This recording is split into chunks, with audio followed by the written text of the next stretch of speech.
woman who gave birth to Malcolm. Louise Little, a freedom fighter too. A famous Canadian, she come from Landigland. Louise Little, must be remembered too. I see the figure of Professor David Austin. I'm so happy that he could join us to offer his thoughts this evening. Dave, thank you for making it work. I know we're in deep doo-doo here in Montreal. So I'm going to bring you on right away. Do you mind? No, sure. Okay.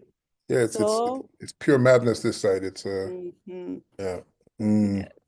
So Professor David Austin is the author of Dread Poetry and Freedom, Linton Kwesi Johnson and the Unfinished Revolution, editor of Moving Against the System, the 1968 Congress of Black Writers and the Making of Global Consciousness, and You Don't Play with Revolution, the Montreal Lectures of C.L.R. James, Fear of a Black Nation, Race, Sex, and Security in 60s Montreal, and is the 2014 winner of the Casa de las Americas Prize. His writing engages with the work of C.L.R. James, Frantz Fanon, Sylvia Wynter, Hannah Arendt, Walter Rodney, and Linton Kwesi Johnson in relation to politics, poetry, and social movements. A former youth worker and community organizer, he has also produced radio documentaries for the Canadian Broadcasting Corporation on C.L.R. James and Frantz Fanon. He currently teaches in Humanities and Philosophy and Religion in the Philosophy, Humanities, and Religion Department at John Albert College and in McGill's Institute for the Study of Canada. Thank you. Welcome, Professor Dave Austin, everyone. Well, first, good evening to everybody, and really my sincere apologies. We're having a storm out here that's, I don't think we've had anything like this in probably decades. And my power went out, and trying to find a place where I could get internet access was just so anyway, I'm here, and I'm really happy to be here, and I really appreciate the invitation to join everybody in this conversation, and a special thank you to both Tesfa and Peter for inviting me to participate in this. And you know, I thought quite a bit about, you know, what to talk about today in light of our current moment, because, you know, we're in a state of crisis. I mean, the world is in a state of crisis, and it feels like we're in this state of malaise, you know, whether it's in the Congo and Haiti. Of course, we're seeing what's unfolding in Palestine and for Palestinians. You know, the United States is falling apart at the seams, seemingly.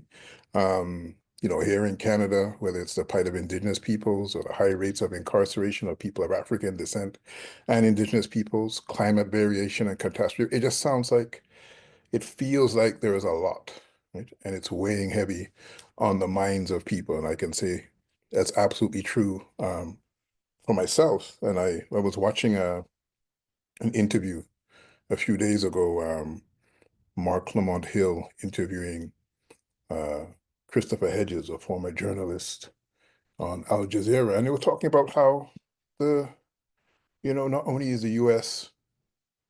inching towards a form of fascism, right, and literally true, but dragging the rest of the world in it, right? So that, I think, for me, I'm sure for many other people, raises this question of, well, what's the meaning of what we do? And for myself, as somebody who's an educator, intellectual, who sometimes grudgingly calls myself an academic, you know, I've had to ask myself that question: what is the meaning of what I do and what happens inside the classroom in light of this moment that we're in, which is really feels like a time of dread. I mean, on the other hand, I feel very privileged to teach inside the classroom where I have a captive audience from one day to the next. Often, not always, enthusiastic students who are curious, pose questions.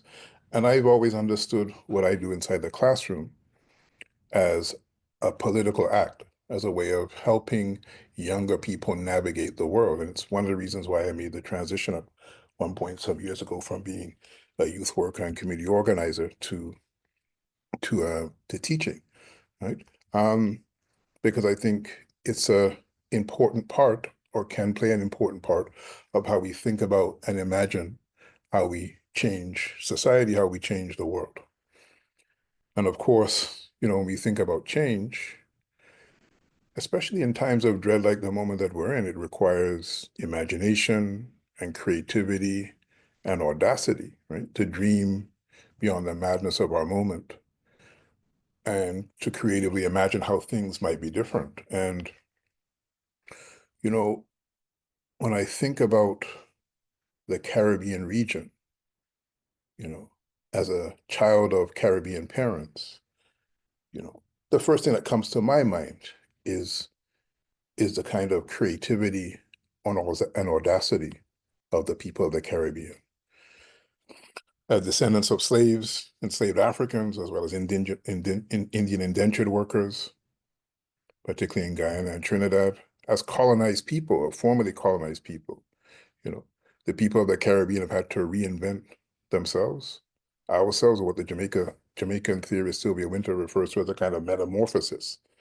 And that has meant that historically, the Caribbean region has been a place of creative creators, intellectuals, musicians, painters, writers, great athletes who the great C.L.R. James referred to as artists in and of themselves, and talked about sports as a form of art. Of course, the power of both the political and spiritual power of reggae music, especially when conjoined with Rastafari, emerged in the 1970s and captured the world's attention, took the world by storm in many respects, right? And created anthems like Redemption Song by Bob Marley, of course, and Peter Tosh's Apartheid, which really became an anthem of the anti-apartheid movement. Right? This is part of the contribution that our people have made to our collective freedom and the freedom of humanity. As a child, I grew up in England for the first 10 years of my life, but I grew up knowing that my Jamaican grandfather was a Garveyite. Right? And of course, Garvey was the founder, and often we say founder of the world's biggest, greatest Black mass movement. But I think, in light of the influence of Garveyism as a movement, I think it's fair to say that it is one of the world's great mass movements, and not just one of the world's great Black mass movements. And of course, here in Montreal, where I live, it was later in the 1990s that I met Henry Langdon, who was the cousin of Louise Langdon, who I'm sure you all know of by now, who was a co-founder of the Montreal chapter of the UNIA, along with Henry Langdon's uncle. And today, the UNIA chapter in Montreal is one of the oldest existing chapters of the UNIA in the world. And of course, Malcolm's mother and father were married, Louise Langdon being the mother of Malcolm X. They were married here in Montreal. So Montreal has been an interesting place in terms of thinking about the Caribbean diaspora as a place of politics and creativity, where people having migrated here from the Caribbean were forced to develop organizations and institutions to humanize their existence. And of course, as we know, Garvey was persecuted for his Pan-African message of self-determination, as was Malcolm X and many other Black and Caribbean leaders of that time and after. Trinidad's Claudia Jones, C.L.R. James, Stokely Carmichael, later known as Kwame Ture. But one of the things I think is important when we talk about the UNA as an organization is that, yes, of course, there's Marcus Garvey, the founding figure, the charismatic founding figure and spokesperson for the organization. Although it's important to remember that Amy Ashwood Garvey, was also a co-founder of the organization and played a very prominent role. I'm going to come back to her in a second. But I think as we think about the world that we're in and in relation to leadership and leaders, I think one of the important things to emphasize is that the UNA was genuinely a mass organization.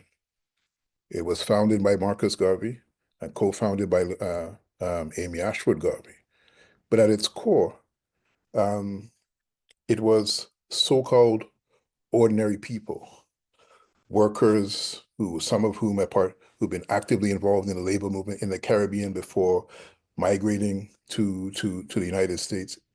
It was, nurses, foremen, industrial workers who were at the core of this movement that played this profoundly important role, not only in the Caribbean and the Caribbean's diaspora, or even the Black diaspora, but was profoundly significant for the African continent. Early members of the African National Congress, Kwame Nkrumah of Ghana, and various other figures were profoundly influenced by the UNIA. And also, it's important to note because sometimes there's a way in which, African American history is sort of homogenized as if it's only African Americans who have their roots in slavery who have played an important role in that country. But aside from people like C.L.R. James, Claudia Jones, W.B. Du Bois, who has Caribbean roots, in Haiti,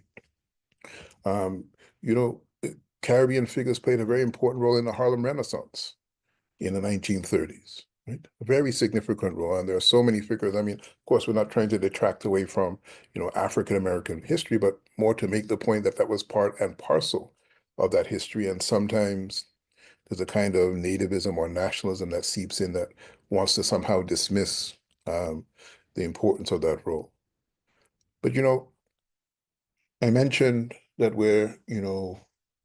it feels as though the U.S. is dragging the world into some of this kind of abyss, and some people are naming it as fascism, but whatever it's called, there's genuine reason to be alarmed.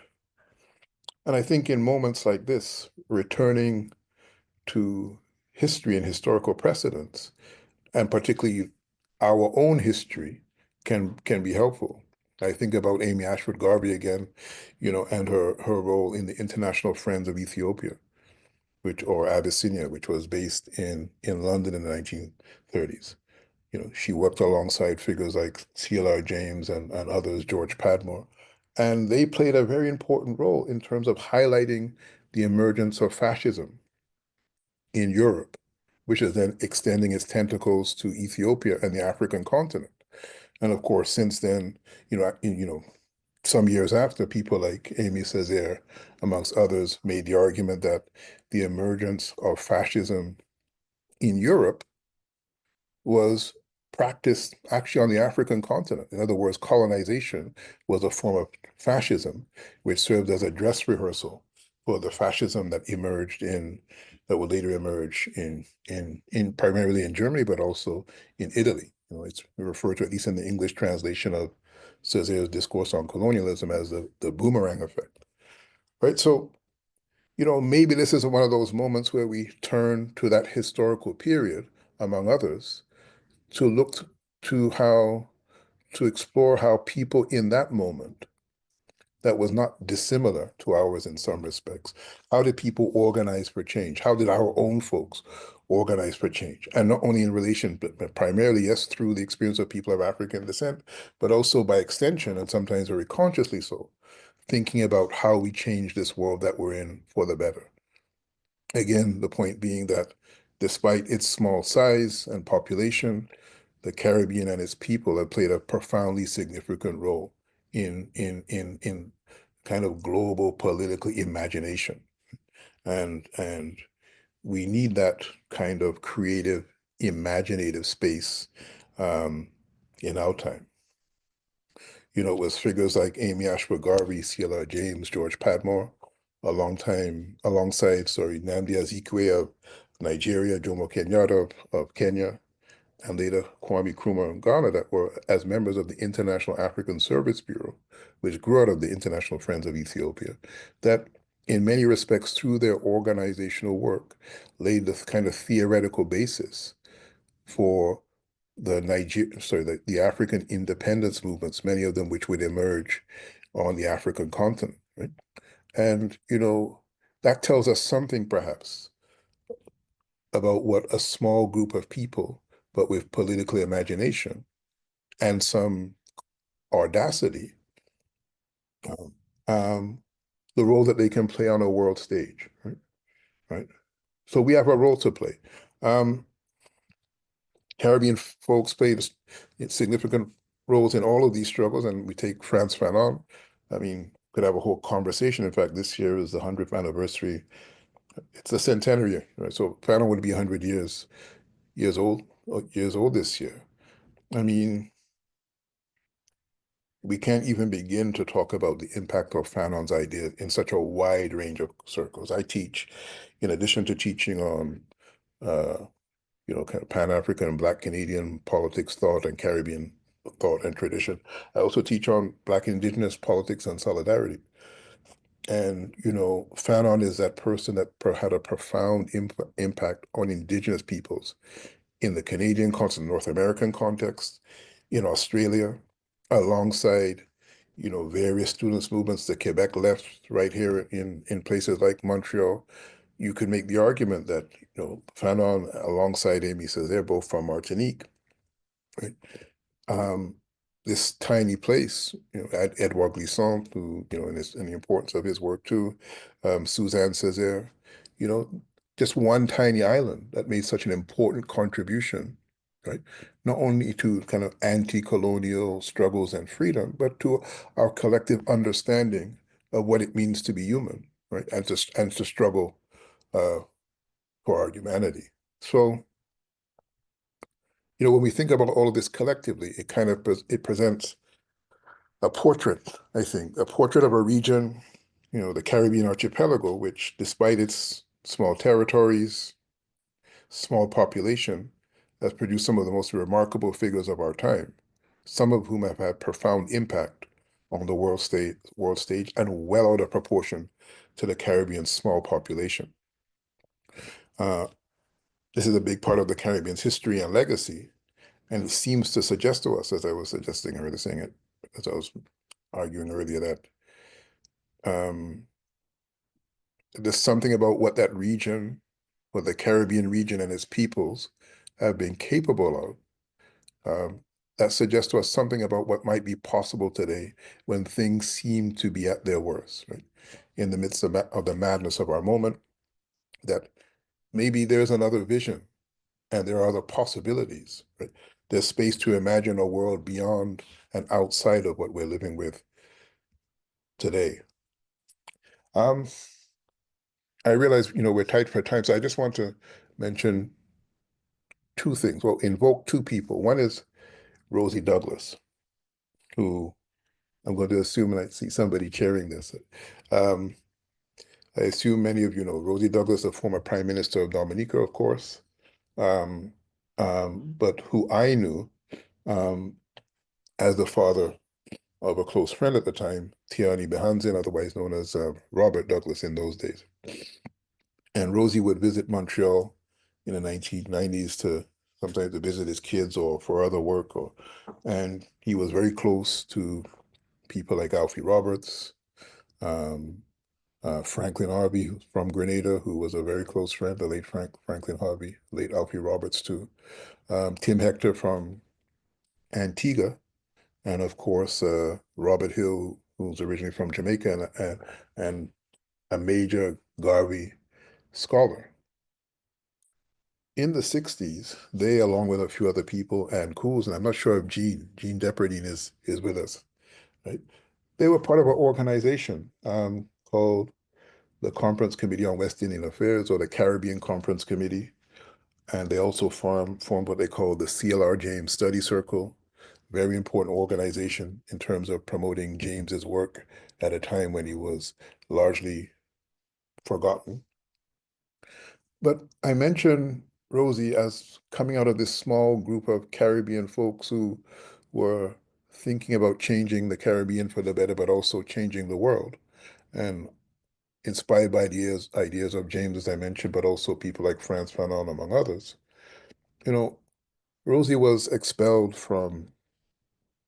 deported from Canada for his role in the Sir George Williams protests at what is present-day Concordia.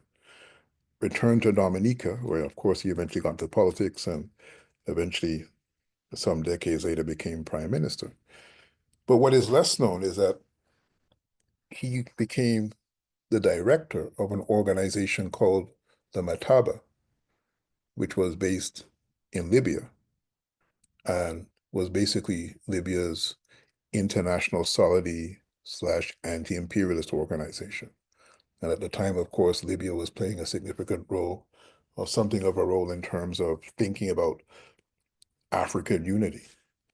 And it was in his role as the director of the Mataba that Rosie Douglas from tiny Dominica negotiated critical Libyan financial support for both the African National Congress, the Irish Republican Army, and the Palestine Liberation Organization. Right? And that is a really crucial part. What's his name? The judge, his name will come to me. Irving Andre, a judge from Dominica who lives in Toronto, has written a wonderful book about Rosie Douglas. It's a biography, and he documents some of this. Many people, myself included, actually, in the 1990s, um, many young people traveled to Libya to get some sense of this experiment that they were involved in, that was something along the lines of socialist, African socialism, some kind of social political experiment. And we all know what has happened to Libya since. But what I want to say is that, when we talk about the ANC, the PLO, and the IRA, all organizations, by the way, which at one point or another in their history were described as terrorist organizations, right? So it gives us some sense of how history unfolds, right? In terms of how they eventually became perceived as being the legitimate organizations and and they represent legitimate spokespersons for the various causes, South Africa and Palestine and Ireland. But what I'm saying is that Rosie Douglas's vision in terms of political freedom and human solidarity is part and parcel of what led him to play that role within the Mataba. And much of that is tied to his Caribbean background, his sense of internationalism, which he developed alongside these various other Caribbean figures that I mentioned, the influence of the ideas of figures like C.L.R. James, and of course, his lifelong friends, Tim Hector and Stokely Carmichael, Kwame Ture, sorry, otherwise known as Stokely Carmichael when he was younger. So, we have played a role, our folks have played a role in terms of the making of modern history that is well out of proportion to our size. And in this moment that we're in, I think it's profoundly important that we revisit that time, we revisit that history, we revisit ideas such as solidarity, right? And some of the many intellectuals who have written about human freedom. We have a role to play because, as Ndaye, who was a leader in the Red Thread organization, a former member of the Working People's Alliance, as she made the point, at the end of the day, the point is to change the world. Right? The point is really to change the world. And I'm going to end with a quote from Ndaye, from her book that was published posthumously, edited by Alyssa Trotz.